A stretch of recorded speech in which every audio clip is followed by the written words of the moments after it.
गणेशला अक्षय तृतीयेच्या वेळेस आंबे खायचे होते. म्हणजे त्यावेळेस पुरणपोळी केली ती, पुरणपोळीसोबत आंब्याचा रस खायचा होता. पण त्यावेळेस आंबे नव्हते ना, आता आंबेच आंबे झालेत बघा. आधीचा हापूस उतरवला तो छानपैकी असा सगळ्यांनी खाल्लेला आहे. तो काही जास्त नव्हता, एक 2 डझन तो निघला असेल. आणि हे 60 आंबे निघलेले ह्या झाडाचे. पहिल्यांदाच ह्या वर्षी ह्या झाडाला फळ लागलं होतं. आणि ते काढून दुसरे आंबे मामा त्याच्यात छानपैकी भुसकटामध्ये पिकायला घालतायत.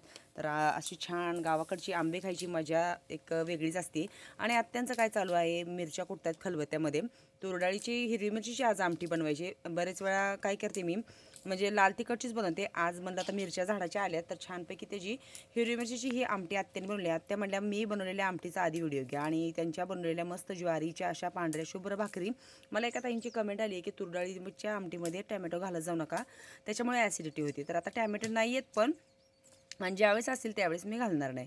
तर माझं काम चालू होतं इकडे. मला गाईंना पाणी दाखवायचं होतं. ह्यांचं सकाळचं झालेलं आहे. धारा काढून झाल्या आणि हे झालं, वैरण टाकून झाली, ती खाऊन झाली. आणि आता गाई आम्ही काय करतोय, गोट्यातनं काय बाहेर काढत नाही आहे. आणि इथं केवढा गोंधळ करतायत बघा. त्या छानपैकी पटांगणात जे आम्ही रानात बांधायचो ना, ते बरं होतं आपलं.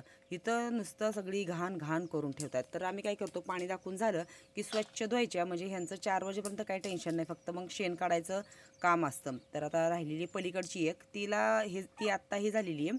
तिला बाळ झालेलं आहे, म्हणजेच कारवड झाली आहे.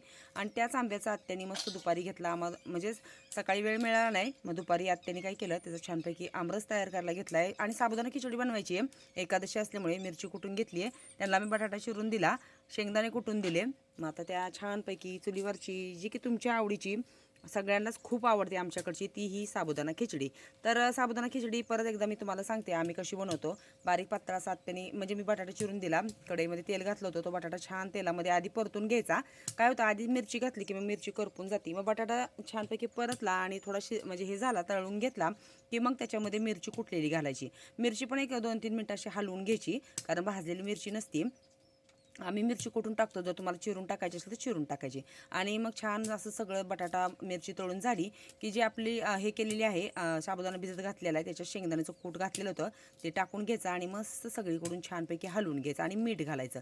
झाली आपली तयार मस्त अशी साबुदाणा खिचडी. आत्याने तोपर्यंत आंबरस पण बनवलेला होता आणि हा आंबा त्यांना खायचा म्हणून त्यांनी ठेवला आहे. तर हे बघा अशी सुंदर तयार झालेली गावाकडची साबुदाणा खिचडी, जी की ती तुम्हाला खूप आवडते. मग कसा वाटला व्हिडिओ?